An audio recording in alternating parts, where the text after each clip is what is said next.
নগাঁও লোকসভাত নকৈ সৃষ্টি হৈছে মহাগোট বন্ধন। নগাঁও লোকসভাৰ 7কৈ নিৰ্দলীয় প্ৰাৰ্থীয়ে একত্ৰিত হৈ চলাইছে প্ৰচাৰ অভিযান, কৰিছে ইজনে আনজনক সমৰ্থন। যেন কোনো বিশেষ প্ৰাৰ্থীক সমৰ্থনৰ বাবেই এই গোট বন্ধন। তেওঁলোকে হেনো সাম্প্ৰদায়িক শক্তিৰ বিৰুদ্ধে এই গোট বন্ধন সৃষ্টি কৰিছে। কোনজন প্ৰাৰ্থীক ৰাইজে ভোট দিব তাৰো নাই নিশ্চয়তা। একেলগে গৈ প্ৰচাৰ চলাই 6জনৰ ভিতৰত এজনক বিবেকেৰে ভোট দিবলৈ আহ্বান জনায়।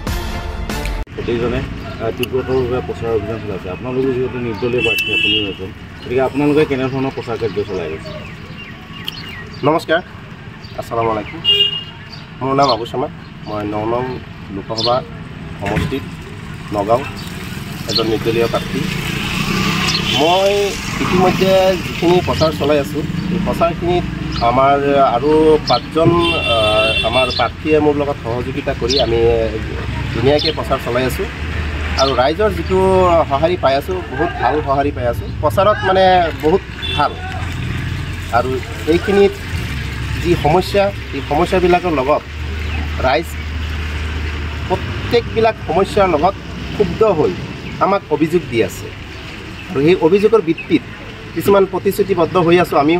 আমি কেইজনমান প্ৰাৰ্থী একেলগে হৈ প্ৰচাৰ চলোৱাত আমি যিখিনি অভিযোগ পাইছোঁ, সেই অভিযোগত ৰাইজৰ সঁহাৰি বহুত পাই আছোঁ। এনেকৈ প্ৰচাৰ চলি আছে আৰু সেই প্ৰচাৰ চলি আজি আমাৰ এই খাটোৱাল অঞ্চলত আমাৰ এই অঞ্চলৰ খাটোৱালত বহুত অভিযোগ আছে ৰাইজৰ। সেই অভিযোগৰ ভিত্তিত আজি আমি প্ৰচাৰ চলাই আছোঁ খাটোৱাল এই আমাৰ গাঁও পঞ্চায়ত এৰিয়াত। আপোনালোকৰ দেখা গৈছে আটাইতকৈ লক্ষণীয় বিষয়টো হ'ল যে 6জন নিৰ্দলীয় প্ৰাৰ্থীয়ে একেলগে প্ৰচাৰ চলাইছে। আচলতে আপোনালোকৰ মানে আচল মূল ইছ্যুটো আপোনালোকৰ কি? হয়, সাংবাদিক বন্ধুসকল, আপোনালোকে ধুনীয়া এটা প্ৰশ্ন কৰিছে। আমাৰ 6জন প্ৰাৰ্থী ইতিমধ্যে আমি আলোচনা কৰি এটা সিদ্ধান্তত উপনীত হৈছোঁ আৰু আমাৰ লগত আৰু 2জন প্ৰাৰ্থী অহাৰ সম্ভাৱনা আছে। আমি 8জন প্ৰাৰ্থীয়ে আমি যুটীয়াভাৱে প্ৰচাৰ চলাম। আমাৰ প্ৰচাৰৰ মূল লক্ষ্য হৈছে বিজেপি বিৰোধী, কংগ্ৰেছ বিৰোধী, AIUDF সাম্প্ৰদায়িক দল বিৰোধী। আমাৰ সেই প্ৰচাৰটোৱে মেইন আমাৰ লক্ষ্য আৰু ৰাইজৰ আগত আমি এই প্ৰচাৰটোৱে আমি লৈ গৈ আছোঁ আৰু সেই প্ৰচাৰৰ বিনিময়ত আমি এটা বহুত সুফল পাম বুলি আমি আশাবাদী। কাৰণ আমি এই 6-7জন বা 8জন প্ৰাৰ্থী একত্ৰিত হৈ বাবে শক্তিশালী ৰূপত এটা কমিউনিটি এটা গঠন কৰি আমি যেনেকৈ প্ৰচাৰ চলাই আছোঁ, এই প্ৰচাৰত সকলো ৰাইজ আমাৰ লগত মানে সহযোগিতা আগবঢ়াইছে আৰু এই প্ৰচাৰত বিজেপি, কংগ্ৰেছ, AIUDF শংকিত হৈ পৰিছে। আমি বিপুল ভোটত আমাৰ জয়ৰ এটা আশংকা হৈ পাৰিছে। এই 6জন প্ৰাৰ্থীৰ ভিতৰত আপোনালোকে কাক ভোট দিবলৈ আপোনালোকে আহ্বান জনাইছে ৰাইজক? চাওক, আমি যেতিয়া একত্ৰিত হৈছোঁ, ৰাইজ বিবেক ভোট প্ৰদান কৰিব।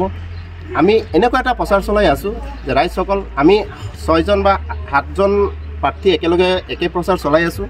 আপোনালোকে তেখেতসকলৰ মাজত আপোনালোকৰ বিবেক ভোট প্ৰদান কৰক। আপোনালোকে যাকেই আপোনালোকে বিবেক ভোট প্ৰদান কৰে, আমাৰ কোনো আপত্তি নাই।